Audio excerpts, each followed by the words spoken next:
This is Holešov in the eastern part of the Czech Republic, and what a great place I've found to park my vehicle, directly in front of the palace. Let's have a look what else we've got. Churches.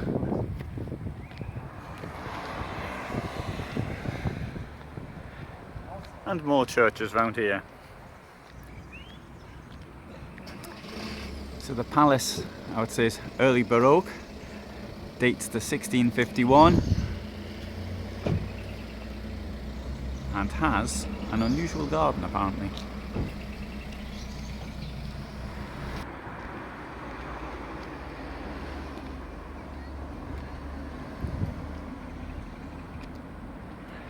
Tourist information inside, and the police as well. Tourist information, you can change money if you so require. The courtyard of the palace.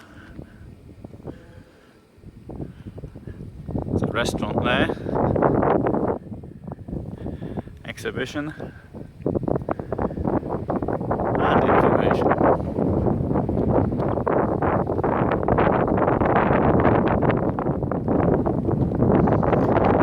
I suspect was once the well. It's now used for lighting.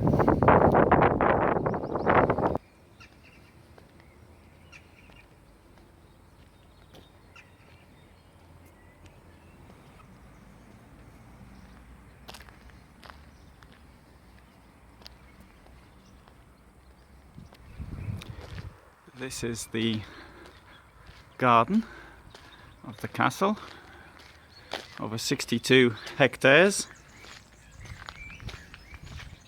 So that's pretty big.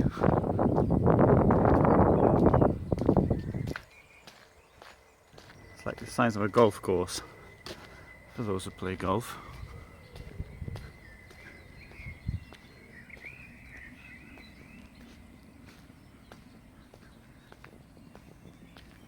And I would say it has a very French appearance.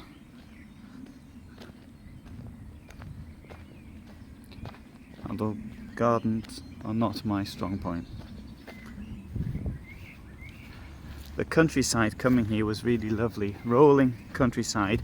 I took the smaller roads, the country roads, and it was great to do. That's one advantage of a camper van, particularly if you've got time. You can get off not just the motorways, but even the more important roads, and take the smaller roads, and you can see so much. And in a way, that's what brought me here.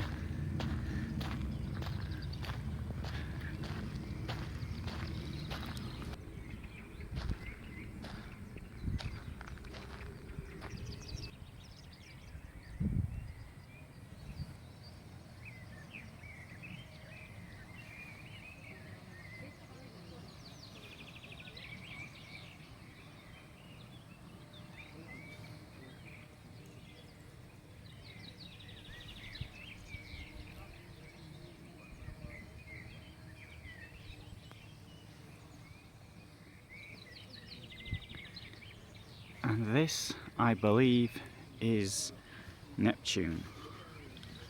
And the work is that of Joseph Florence. There's his telephone number and his email.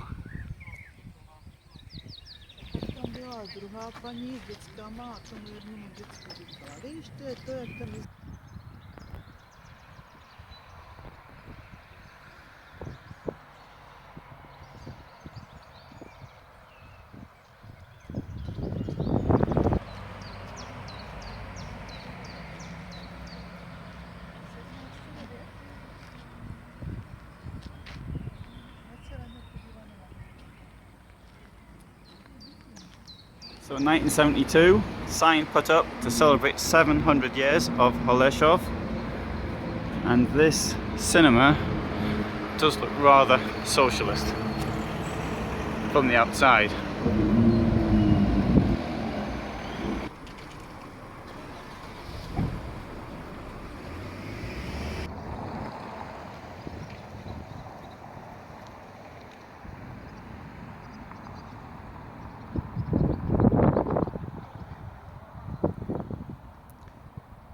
That's the Church of the Assumption of the Virgin Mary, which was completed in 1708. And in front of it is a plague column, which I'll have a look at now. We see plague columns in many towns which commemorate the plagues which reoccurred constantly throughout history. Now, in the United Kingdom, we best know the two, which are the Black Death 1347 and 1353, which killed around a third of the population of Europe, and then the plague of 1665-1666. But plague was a constant occurrence. This column will date, I think, from the beginning of the 18th century. And for example, Venice had plagues at this time, as did many other places. And this is one thing, we really are very fortunate now that these things don't happen anymore. Well, I say that, and I hope that it will stay that way.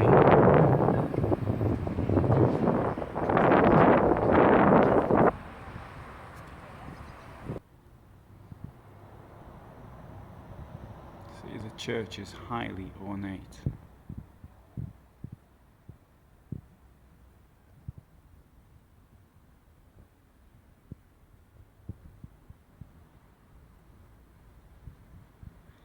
There's also a black chapel here, so called the black marble used, and that dates to 1748. Unfortunately, I can't get in any closer because it's locked. Keep the riffraff out, like me.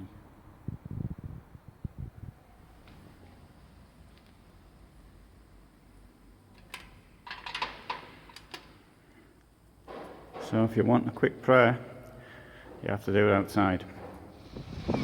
Socialist era housing.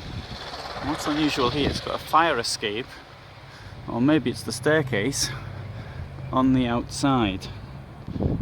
Don't think I've seen that before in any socialist country. I mean, in many non-socialist countries it's quite the norm to have fire escapes on the outside of buildings.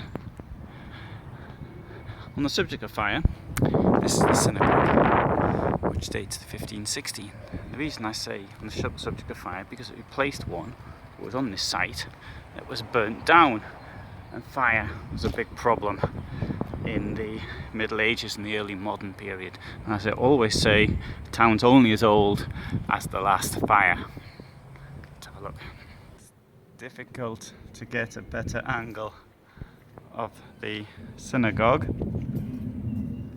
There's a very large Jewish population here because Jews were expelled from royal towns and they settled here. Unfortunately, since the Holocaust, nobody survived or is here now. There was a second synagogue which was built towards the end of the 19th century. The Nazis destroyed that in August 1941.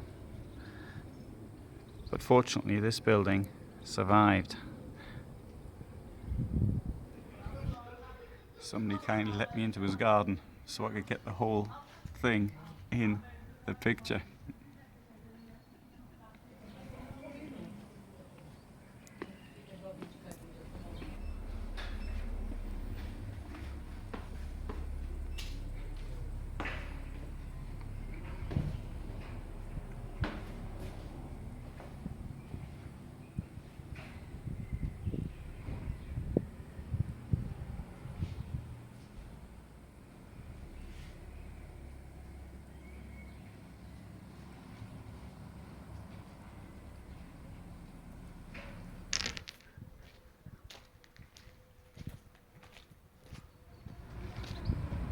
So I'm back to where I started. That's a quick tour around the town, which I think is certainly worth a visit.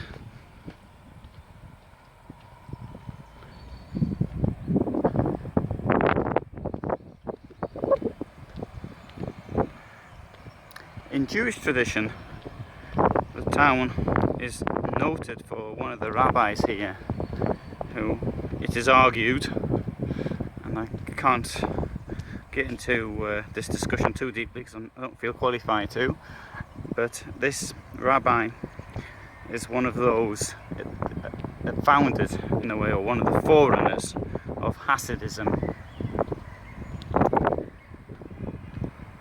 I'll leave that discussion though for others.